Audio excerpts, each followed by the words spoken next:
Ну, вообще, очень круто, что иностранцы, которые учатся у нас в университете, принимают участие во внеучебной нашей деятельности.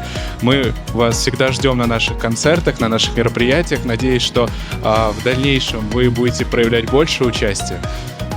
Невероятно вкусно, я вижу у вас здесь. Очень хочется все попробовать. Надеюсь, вам самим всем понравилось. Вы все получили удовольствие от прошедшего мероприятия. Ну и ждем от вас инициатив.